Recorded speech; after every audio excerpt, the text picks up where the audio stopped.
Hi.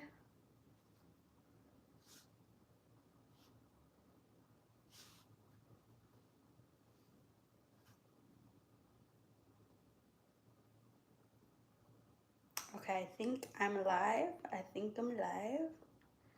I just want to make sure that I am first.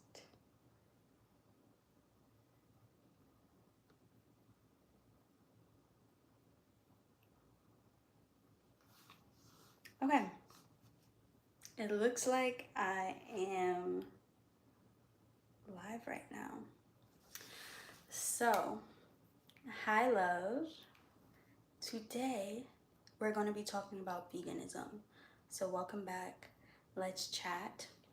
And I thought I'd introduce you to my plants today since we're talking about being plant based, right? And we'll get into plant-based and vegan. Actually, I'm gonna just start with that. So, plant-based. When you're plant-based, you are someone who enjoys eating mostly vegetables and fruit, but you dibble and dabble in other things that are not considered vegan. So you still eat meat on occasion, you still eat fish on occasion, perhaps eggs and dairy. And when you see plant-based in a store, if you see something plant-based in a store that's labeled plant-based, it's typically going to actually be vegan. So there's not going to be any animal or dairy products in that product. Plant-based and vegan are used interchangeably, but when someone has a plant-based eating style, I don't like using the word diet. So if I say eating style, I basically mean diet, but not saying diet because die. But when someone has a plant-based eating style, they dibble and dabble in non-vegan things. And I was plant-based for a while before I actually went vegan. And the future is vegan. I want to talk about why I feel that is. And I was reading a book called, it's actually a book inspired by the Diary of a CEO podcast. Same author, Stephen, as the host. So he just took 33 laws and put them into this book. And one thing he mentioned was how um, people didn't believe that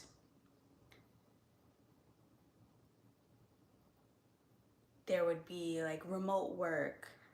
People didn't believe that, CDs and DVDs and things like that would go out of style. So there are sometimes people who resist the way that technology is moving, the way that the future is going. And so why I'm making the statement that the future is vegan is because if we look at statistics and see how we're moving, just with climate change, sustainability, things like that, there's going to be a lot more plant-based foods available. There's already so many more coming available. I was watching a YouTube video and there was an ad with Ben and Jerry's, like employees trying a dairy-free ice cream. And I was like, oh, that's cool, that's neat, right? So let's get into some statistics because I just like stats. I like science, and numbers don't lie. If you know that song by Popcorn, it's just been in my head all day. So, first statistic I'm going to give you, and this is from PETA. So, there was a 30-fold increase in vegans in the US. So, between 2004 and 2019, there was a huge jump. So, in 2004, there were 290,000 vegans. And then in 2019, there was almost 10 million. Huge jump, right? So here's another one. More than 25% of the meat market is expected to be plant-based by 2050. Let's go into plant-based meats really quickly. So I don't eat plant-based meats. I did at one point because I was transitioning, and you know, you dibble and dabble in certain things. So I couldn't eat a burger, but I really craved a burger. I really wanted a burger, and I wanted it to taste like meat, which Impossible Meat, Beyond Burgers, they don't really taste like meat unless someone knows what they're doing. Okay, but I would try plant-based meats, plant-based sausages, and things like that, just to substitute what I was used to eating, because I wanted to try something new. But the reason why I don't eat plant-based meats is because I don't like that, right? Like, plant-based can also mean plant, like a factory plant. Like, it's not only this type of plant, but like a factory plant based. So, you know, words, they carry meaning, and so you can make the words mean whatever you want. If it's marketed as plant-based and you put a picture of a plant, but you really mean from a factory plant, people are still gonna associate the plant-based with the plants because you put a picture, right? So I don't do the plant-based meats anymore. I don't trust it. I am not into that. Okay, I'm just not. That's something I don't do. And the vegan dairy industry was worth 8 billion in 2016. Experts predict it will be worth more than 31 billion by 2025. What's so funny, I'm done with these stats for right now, but what's so funny about vegan dairy is that the original milks were plant-based. People weren't drinking cow milk from long time ago. They started drinking cow milk more recently. Imbibing animal milks is a more recent thing for human beings. And I looked up why this was, and there's not even really a concrete reason. What I saw was that it was more out of starvation and desperation that people started milking cows and drinking cow milk. So it's not the original milk. People have been making plant milks from almonds and especially coconut milk for way longer. And then somewhere along the line, people was like, oh, cows have milk. Let's eat that or drink that, make that into cheese and yogurt and things like that. But that's not really something that humans should drink. Humans, we make our own milk. Women make their own milk from their breasts, which feed their children. I feel that if we needed other animals' milk, we probably wouldn't make our own.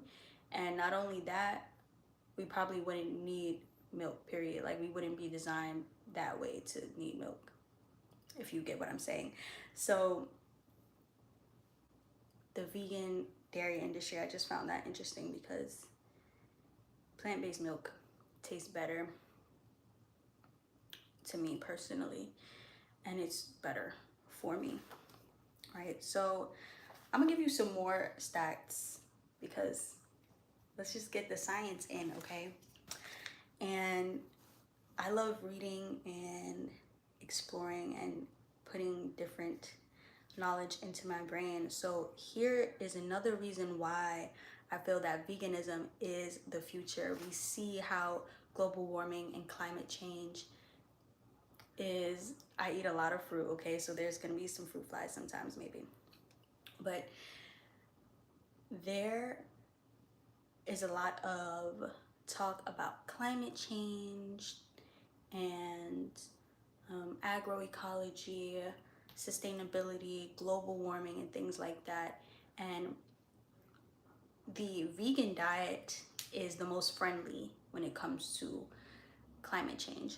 So here is how eating animals harms the environment, okay?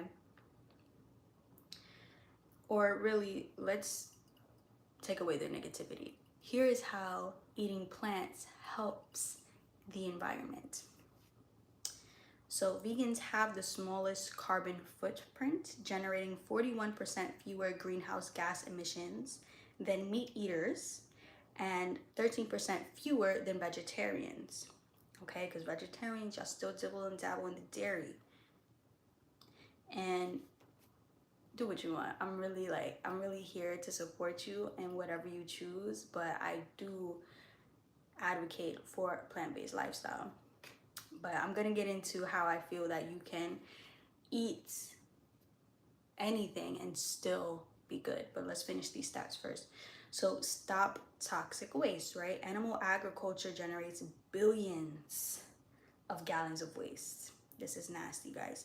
Consisting of feces, urine, blood, and rotting body parts, which is collected in giant toxic lagoons that can be the size of several football fields. So this is what is happening in the environment. They really don't treat these animals right. And I personally did not go vegan for the animals. I'm not really connected to animals like that. I love looking at them. I think that they can be super cute, but I'm not someone who has pets and things like, I'm not like a dog person and things like that. So I didn't care too much about the animals, although that is a plus because animals are still beings, right? They're still alive and breathing. So I care a little bit. But as you know, if you don't know, I love honey. There are vegans who eat honey. There are vegans who don't eat honey because it's from a bee, which I feel like, okay, you can definitely make that argument. But I choose to eat honey. Honey has so many benefits. Honey is mentioned in the Bible, and honey, well, a lot of things are mentioned in the Bible, but honey is just a symbolism of longevity. One of the reasons I went vegan: abundance, health, gold, richness, robustness. It's just so amazing. I love honey. Okay. And yeah, so the animals, their rotting body parts, no bueno for the environment, just not good. So animal agriculture, this is the last statistic, is a leading cause of deforestation. In Brazil, the world's largest beef exporter, the area of Amazon rainforest that was cut and burned to create grazing land for cows grew by approximately 25 million acres, an area the size of Portugal, during a 10-year period, according to a Greenpeace report. Now that is annoying. That is annoying. The size of Portugal, so people can eat meat. You know, the earth always is in balance and correcting itself. So whatever happens, happens, but that is unfortunate that that large amount of land is no longer there so that people can graze cows. Right? So now that we've got the stats out the way, we talked about climate change. That's why I feel that veganism is the future. And I'm not here to tell you to eat plant-based meats. I'm here to teach you how to be vegan without that, because I think that you can thrive without that. There may be a time where if you were eating meat currently, you're gonna, and if you're part of that herd mentality, if you're here, you're probably not, but some people who are a part of that herd mentality, when the vegan meat is booming and booming, they're going to be eating it, even though they still eat meat or don't care about being vegan, just because it's a trend, just because that's what's happening, just because that's how food production and technology is being advanced, so they're gonna eat it. I already seen people who eat plant-based meat and still eat meat, and it's like, why do you do that? I'd rather eat a beef Angus burger than an Impossible burger. I'm not eating neither, but one to me is just more natural. If that cow was raised lovingly, I'd rather eat it than plant-based meat, because I don't know what they're doing to that. I just don't. So think about why you're doing things. And so I am someone who's ever evolving, right? I am plant-based, I am vegan, and I still eat honey.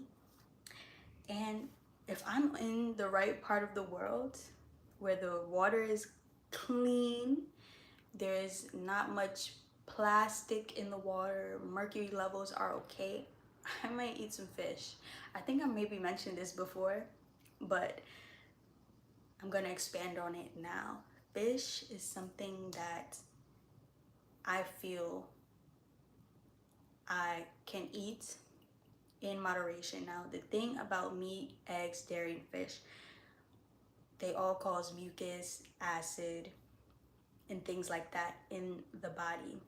I feel, for some reason, I just feel like fish is acceptable because it's in the water. I feel like since it's in the water, it's really kind of made for humans to go and eat for some reason that is making sense to me. And maybe I just really like eating fish, but I don't eat it right now. But I'm telling you, if I'm in the right part of the world, I will eat some fish, and I still won't eat dairy or anything like that. But here is something that I've learned about when you're eating these things and you have acid in the body from these things, right?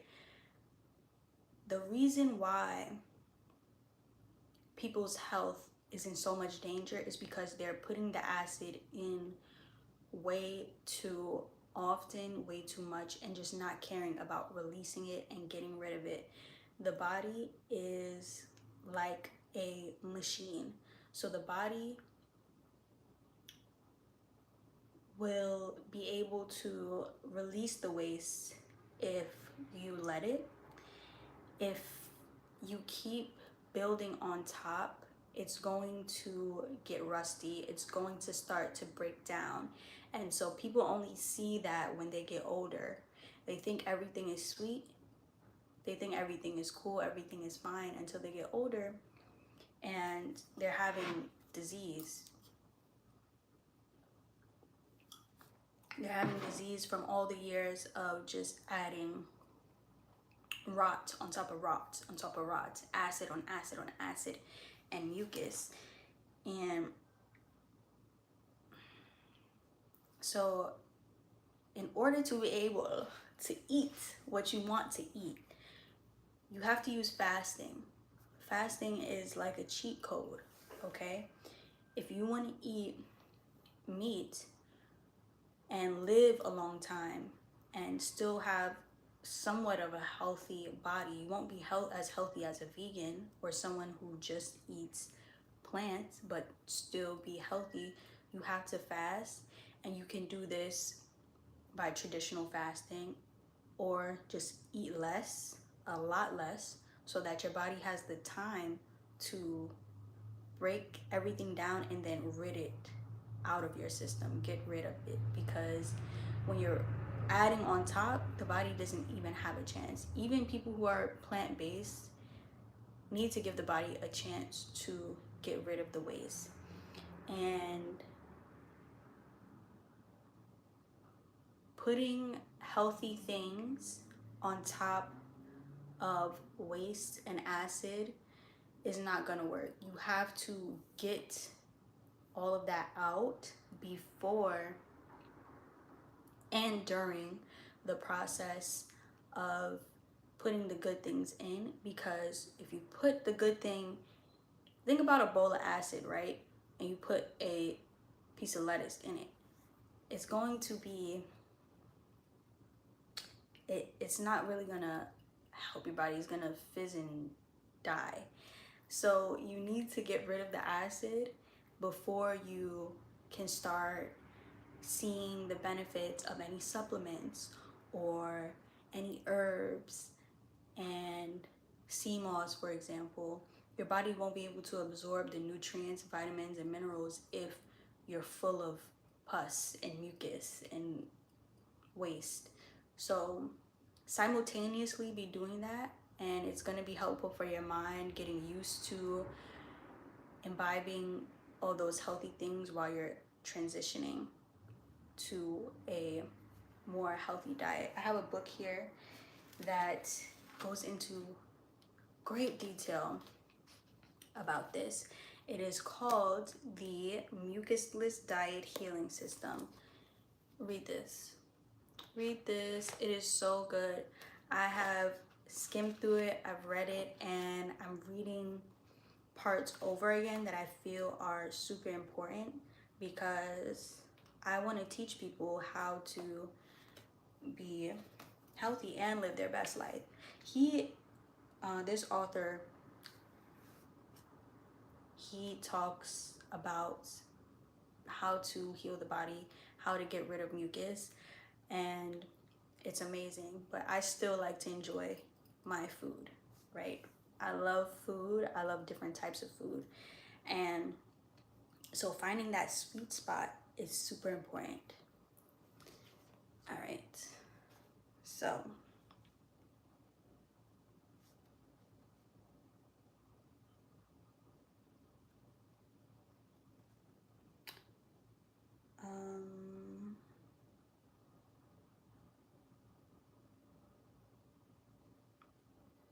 okay. So yeah, finding that sweet spot is very important. And yeah, I want to teach you how to survive off plants without feeling like you need meat, feeling like you need that plant-based substitute, because you don't. You don't. So let's get into how to go vegan. You're here because you want to know how to go vegan. It's a lot easier than you think because you're basically already vegan. If you take out the meat, dairy, and eggs, you're vegan. So everything that you eat, a lot of your favorite foods are vegan or could be easily made vegan. One example is pancakes, right? Butter and milk. There are non-dairy butters and milk, so you can have delicious pancakes. And one thing I notice when people hear vegan food, they think naturally that it doesn't have flavor or it's missing something, but they don't realize that things like if you have a plate of rice and beans and plantain, right, that's vegan. French fries are vegan. So most things, because honestly we eat a lot of plants, are vegan. So if you're adding a piece of meat, that's what's going to make it not vegan. And there are a lot of cultural dishes, a lot of foods from different cultures that are vegan. I went to this, oh gosh, it was so good. I went to this Lebanese restaurant on Friday and I was looking at the menu. So good. Most of the appetizers were vegan. Most of them. Because in different parts of the world, that is just a way of eating. The entrees, they added meat, like a lamb or a fish to it, so it wasn't vegan anymore. But a lot of the base of the meals are already vegan. So try different foods from cultures that have a lot of vegan food already embedded into the culture. One of these is Mediterranean food or different types of cuisine. Mediterranean cuisine is pretty easy to consume as a vegan. And Asian food is pretty good for this too. Now, Asian food uses a lot of soy, which I don't really eat anymore. But if you're transitioning, soy might be all right for you. You can eat tofu, and there's tofu that doesn't have soy in it. You can pretty much make tofu from any type of bean or legume. So try different cuisine from different cultures, and you'll be surprised by what is actually vegan when you expand your mind. Also, make your favorite foods vegan. I already talked about pancakes, but something I've been making recently is eggplant fish. And it's obviously not fish, but it can resemble fish. There's so many different ways to make fish or chicken and things like that. So I'll give you a couple examples, starting with the eggplant fish, right? So with the eggplant fish, what I do is I bake the eggplant, scoop it out. I have Ezekiel bread, I toast it in the oven, and then I pop the Ezekiel bread, break it into pieces, put it into the blender with a piece of seaweed nori, like a big sheet, blend that up, and now I have breadcrumbs and nori slash seaweed in there. That's going to give it more of a fishy flavor. Now, fish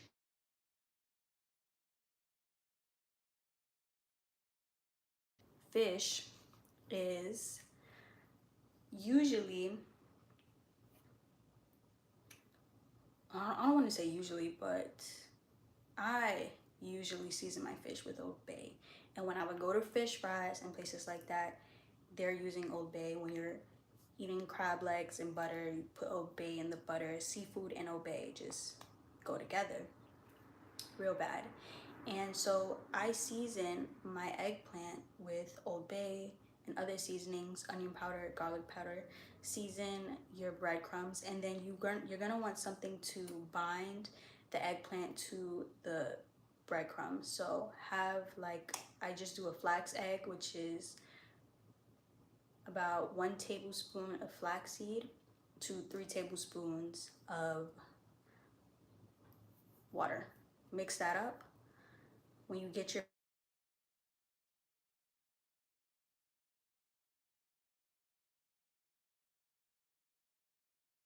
when you get your baked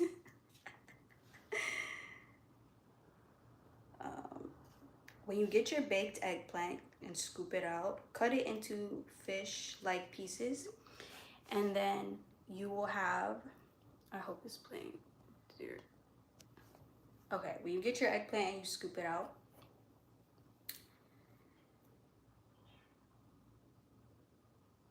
cut it into fish-like pieces, and then put it in the flax egg, put it in the breadcrumbs, lay a piece of parchment paper down on a baking tray, drizzle that with olive oil, and then put the breaded eggplant onto the tray, drizzle some more olive oil on top, bake it until it's crispy, and there you have some eggplant fish. Another amazing way to make one of your favorite dishes vegan is, or another dish that I have made vegan is burgers.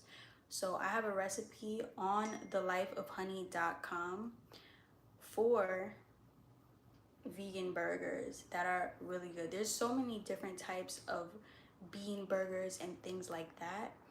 I made my burgers with lentils, walnuts, and pecans. So they really have a really amazing texture. I'm not gonna sit here and say they taste like beef, but they're good, okay? So burgers was one of my favorite foods, for sure. And so I had to make a recipe. Now you go to thelifeofhoney.com and you'll see the recipe there. Another way to go vegan is by either going cold turkey, like saying, all right, I'm done being, I'm done eating meat and everything. Or you can go slower. I did, I went slower, but when I made the change to go vegan, I went cold turkey. So cold turkey, I kind of don't recommend because your body needs to get used to that. Like your body needs to transition well, so you need to replicate in some way the vitamins that you were having, the different nutrients. And so if you're gonna go cold turkey, you're gonna probably need a lot more protein because being eating meat, you get more protein, which we really don't need that much protein. A lot of people are having too much protein. So you don't really need that much protein. But what a transition looks like is pretty much you say, okay, I'm done eating pork, right? Try that for however long, a month. Then you say, okay, I'm done eating beef now. And you can basically just say, I'm done with red meat, period. I'm done with meat besides poultry. Then you move on to your poultry. Stop eating the poultry, the chicken, the turkey, if you eat duck or any type of bird. Then you move on to eggs. I'm done with eggs, right? And then with dairy, it's so easy now to not eat dairy. Like you really have to be wanting to drink milk if you drink cow's milk and things like that, if you aren't eating dairy. But then you can say, you know what, I'm done eating dairy, and just be done with that. That's what a transition looks like. You give your body time to adjust by removing things piece by piece, and then as you remove, replace, trying to replicate the nutrient profile of whatever it is that you are removing. And when you are transitioning, it's important to fast and cleanse your colon. You can do a herbal colon cleanse, some type of flush, or a colonic. And this helps rid your body of waste, and it also will allow your body to get rid of any cravings of the meat and things like that, because it's no longer in your body. Your body craves the things that you already eat. Your body craves the things that it is familiar with. You're not really going to crave something that you've never had unless it's really, unless you've kind of imagined eating it already. Something that's like this for me is, or was like this when I was younger and I would read Dr. Seuss, Green Eggs and Ham. Perhaps I craved green eggs and ham at some point because I imagined myself eating it, and your brain doesn't really know the difference. So you kind of think that you've eaten, you know, I thought that I had eaten green eggs and ham when I really didn't. I've had eggs and ham though. But yeah, so the social aspect of being vegan and transitioning to that. Find people who either are vegan, vegetarian, or my favorites are like the people who are just down to eat whatever. They don't care if it's vegan or not. They just want good food. They're just foodies, so they just want good food. And when you befriend these types of people, it's very easy to go out and eat because they're down to eat with you. And a thing about being vegan is that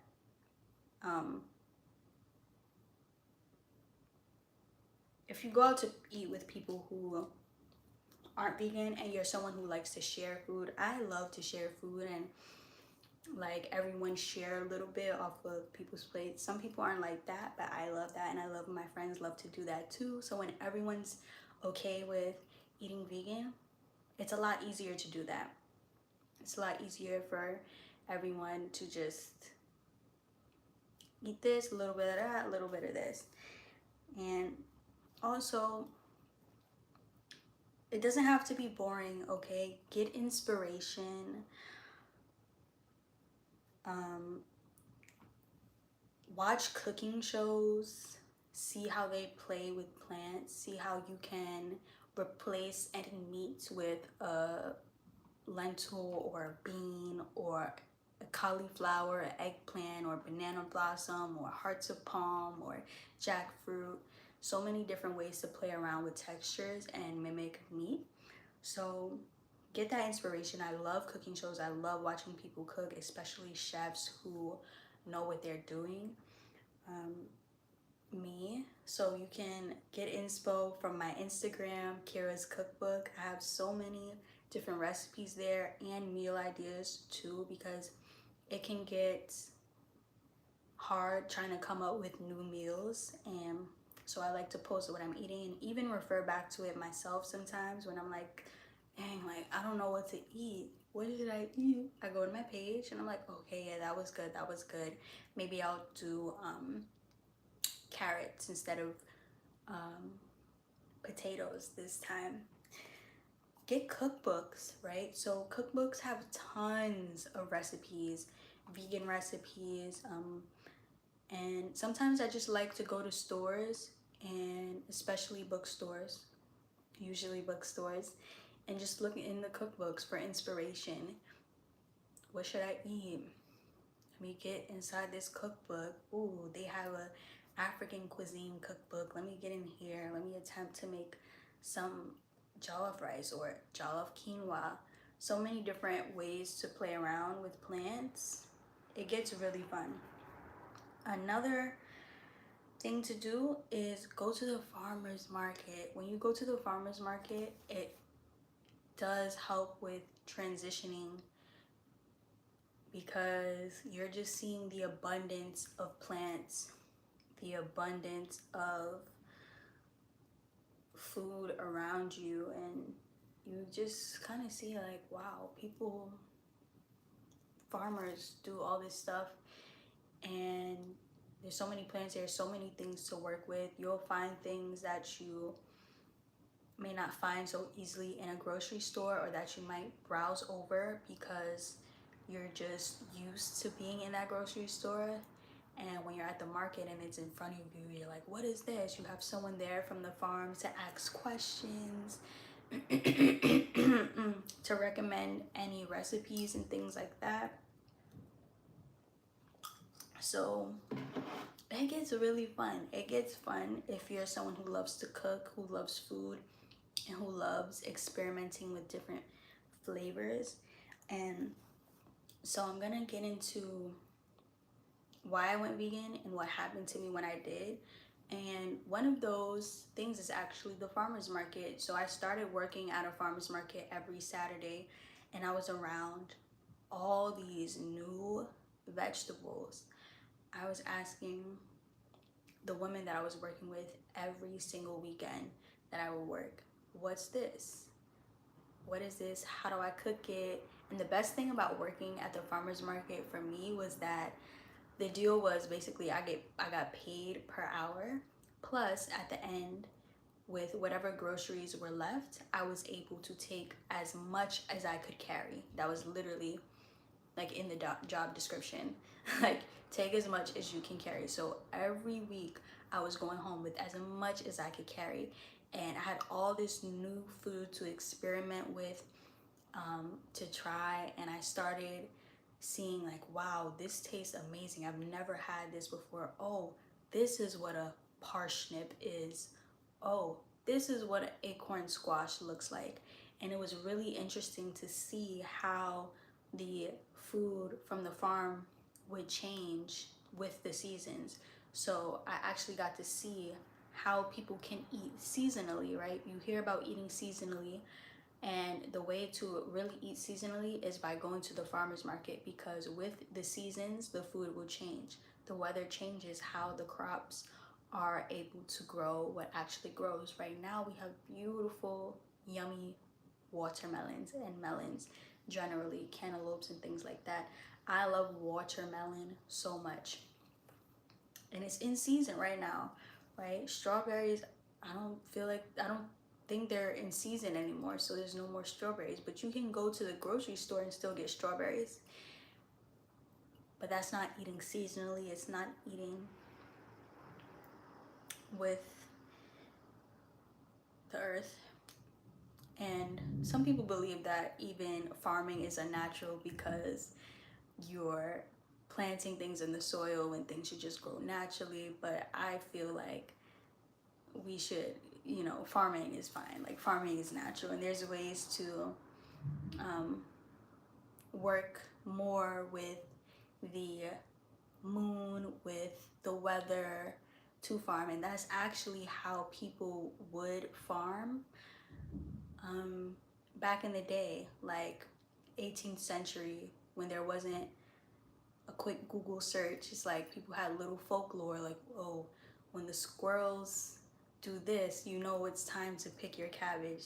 I'm just giving a crazy example. I don't even think that's real, but little like colloquial things like that they knew. When it's super windy, that you can't plant this, or you have to check this. So it's cool how over time people were able to just grow food seasonally with their own knowledge and working with the earth, with astronomy, astrology, the weather. Super cool. Yeah. So yeah, I started working at the farmer's market, and I got a real taste of farm food, and it's different. I see now why restaurants don't typically just go to grocery stores. They go to the farmer's market because, and I made a video on this. I think, yes, I did. And I forget what it's called, but it's about why you should go to the farmer's market and eat organic. And it's because the food is closer to the earth. When it gets to you, it has a shorter distance from earth to you. When it's in the grocery store, it has to be shipped from here to there. Whereas with the farmer's market, they're picking it, driving somewhere, and then going to sell it to you. So the vibration is high. It's just plucked from the soil, which is where it gets its life from. So the life in it is really good. So shop at the farmer's market for sure. Now, the main reasons why I went vegan, I'm not gonna lie to you. It is health, right? My health is so important to me. But underneath the umbrella of health, the two things are vanity and longevity. And vanity and longevity go together, and they're both connected to health. So as far as vanity, right, I have struggled with acne. And I was like, okay, I'm not doing this anymore, where I am having to use these different things on my face from the doctor to cover, to get rid of my acne. It's like, why can't I do this myself? Which is what I'm doing now. My skin has evolved so much, and now I'm like, okay, I can do this. I can heal my body through fasting, through eating plants and ridding my body of waste, listening to what my body is telling me, not struggling against it during different phases, like my different phases of my cycle and things like that. And being vegan has really helped me to get to where I am now. And it's going to be imperative to where I go. And so also when it comes to vanity, when you're vegan, and even raw vegan, right? The more life in the food, the more life is gonna go into you. So you will look younger than your age. Your body will age slower biologically. And this has been proven in different studies, scientific studies. I posted in my community one study which there were twins who ate, one ate a vegan diet and one ate a non-vegan diet for a certain amount of weeks, and they found that basically the one who ate the vegan diet was more aged slower, pretty much aged slower. And there's so many more studies that prove this. So I'm thinking about me in the future, pretty much when I'm in my 40s and 50s and 60s, how I want to look. And also I want to be someone who is very naturally beautiful. I don't typically wear makeup. I haven't worn makeup in a long time. When I did wear makeup, I was going out a lot more. Now I don't really go out. By out I mean party. I was partying a lot more, and now I don't really party. So, and even when I did, I usually just did like my brows, mascara, things like that. I don't like wearing makeup. I am a natural girly. I'm a natural goddess, and I love being natural. I love being naturally beautiful. I love my natural beauty. And I feel that being vegan has allowed me to grow more into that. And it's going to allow me to continue being naturally beautiful because my insides are being cleansed. As a child, I didn't have the worst diet in the world. I don't know what the worst diet in the world is, but I had a very, and see, I use the word diet even thinking about that, but I had very terrible eating habits. The things that I ate a lot of fast food, I ate a lot of pork, a lot of meat that weren't high quality, a lot of processed foods. I grew up in New York City, so before school, after school, I was getting like a bacon, egg, and cheese with an Arizona and a piece of fried chicken and pumpkin pie. It's like consistently eating these things, they had an effect on my body. And so since then, when I've started learning about being vegan and healing and all the things, I'm definitely changing, growing, and becoming more naturally beautiful. Yes, vanity is a reason why I'm a vegan.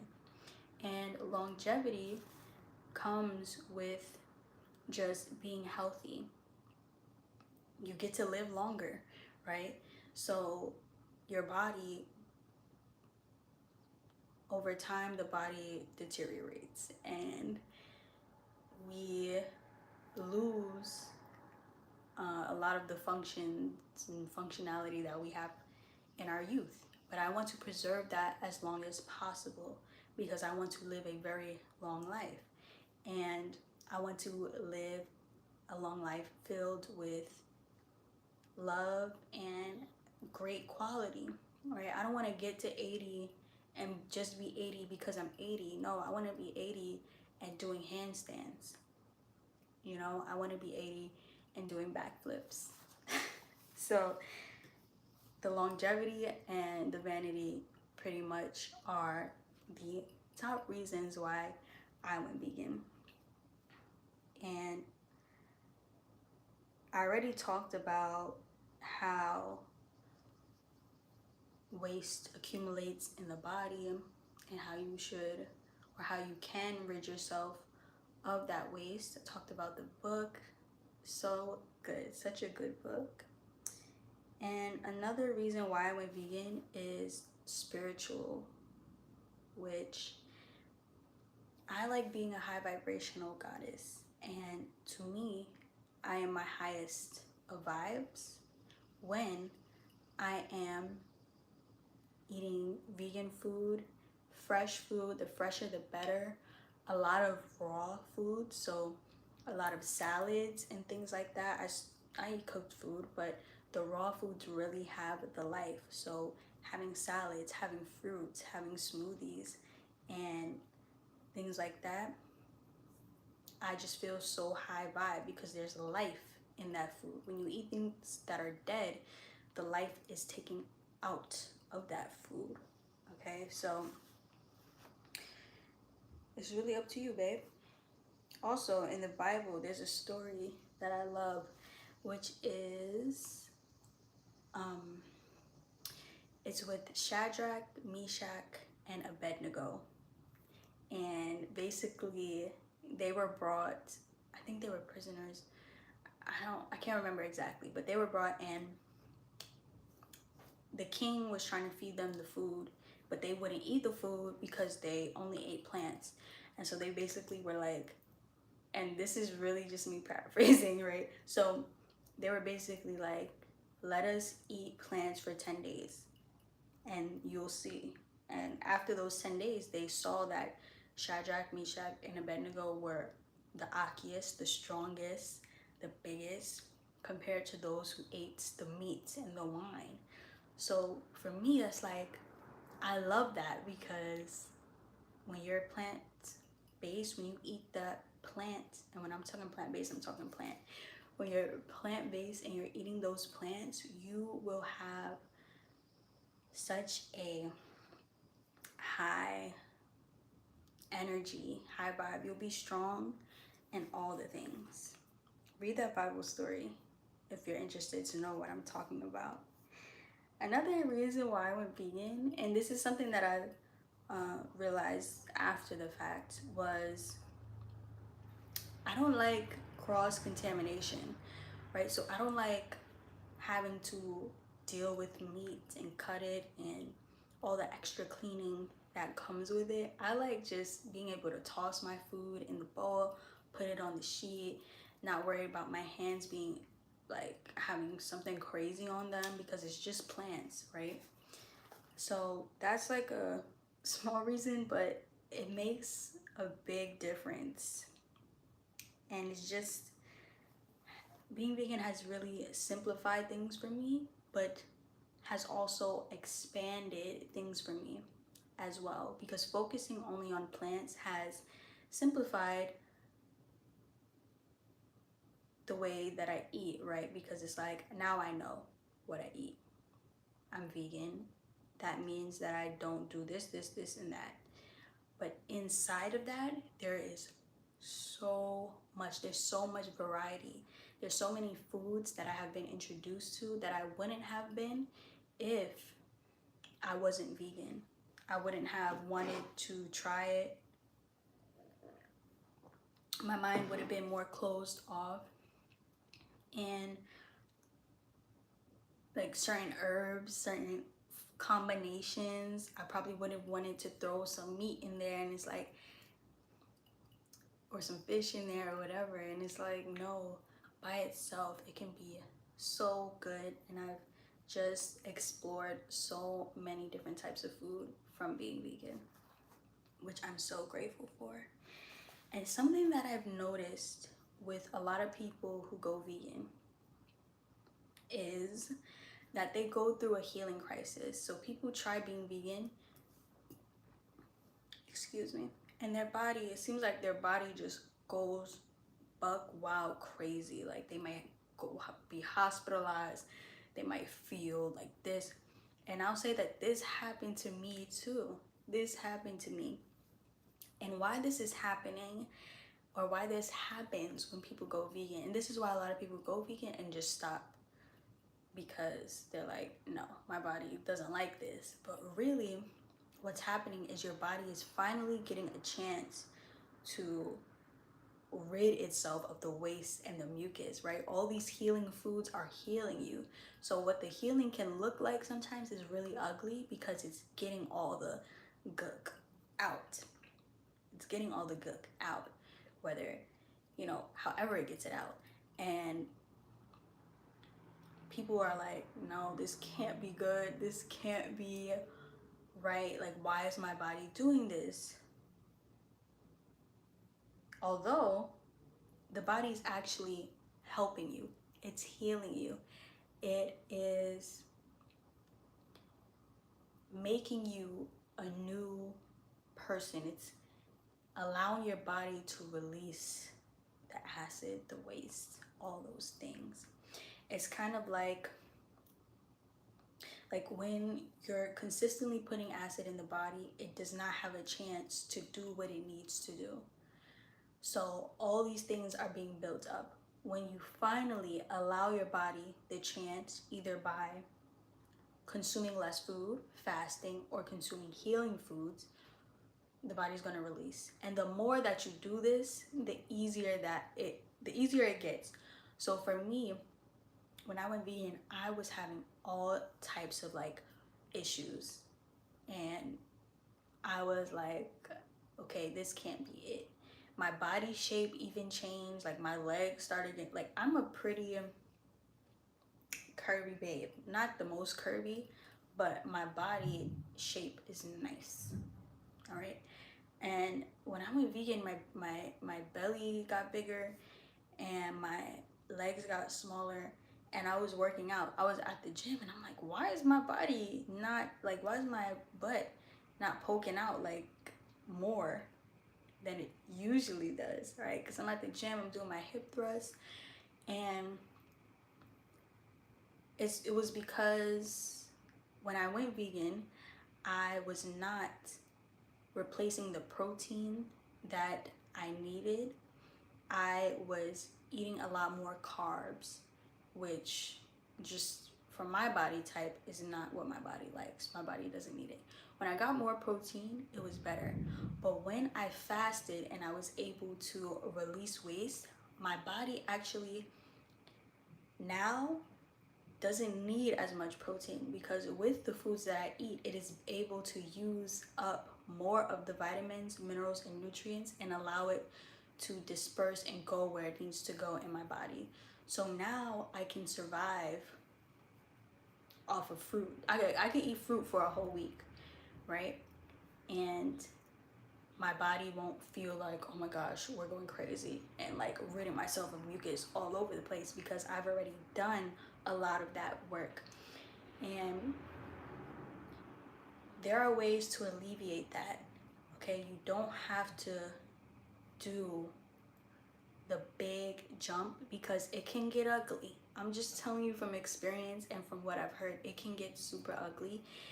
And I'm glad that I wasn't the only one who had this experience, because just knowing that other people go through the same things is validating. It's like, oh, I'm not, like, my body isn't, betraying me or whatever. It's just helping me, and other people experience this too. And I want to tell you that there is beauty and greatness on the other side.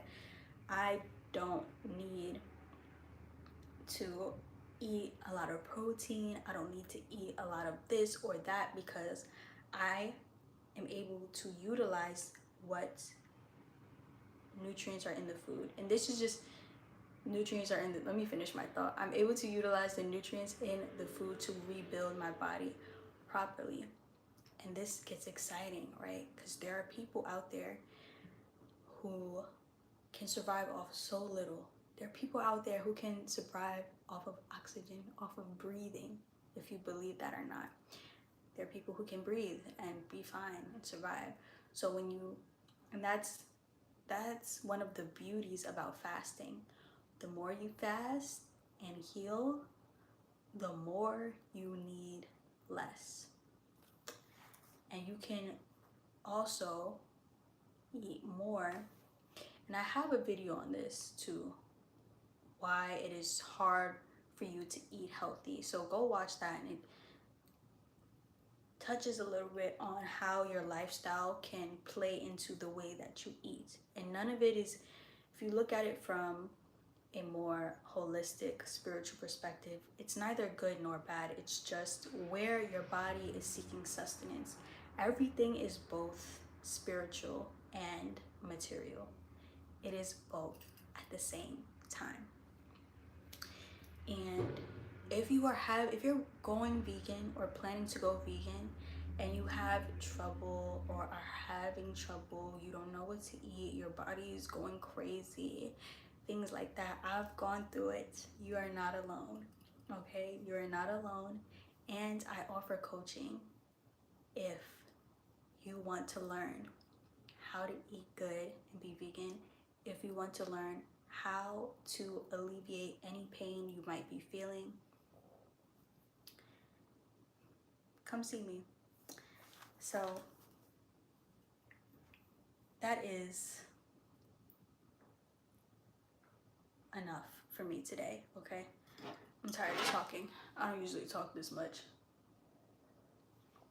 But there's so much information that I have learned, and there's so much more to learn. I am still at the, like, I don't know where I am in my journey, but I'm still in the beginning. So I do know where I am. I'm in the beginning, but I feel like I've come so far, which is why it's like I don't know where I am. But I've come so far. I'm still in the beginning, and I have so much farther to go. So grow with me. Let's stay connected. Follow me on my socials. Subscribe to The Life of Honey, and you'll be good. You'll be learning. There's so many secrets to the world, so many secrets to food and the body. You won't have to struggle with mental illness, with physical illness. I literally don't use medication, okay? I don't use any medication. If I have a headache, I know what to do. If I am sick, I know what to do. And this has been knowledge that I've been accumulating for years. And it feels good to actually be in a place where I can confidently share it with you and tell you my secrets one-on-one. So yeah, come see me. And I'm so happy that we got to talk about this today, the future of being vegan, how you can bypass the meat, how to go vegan, you know, live longer, be more beautiful. And yeah, I hope you have an amazing, amazing, amazing day.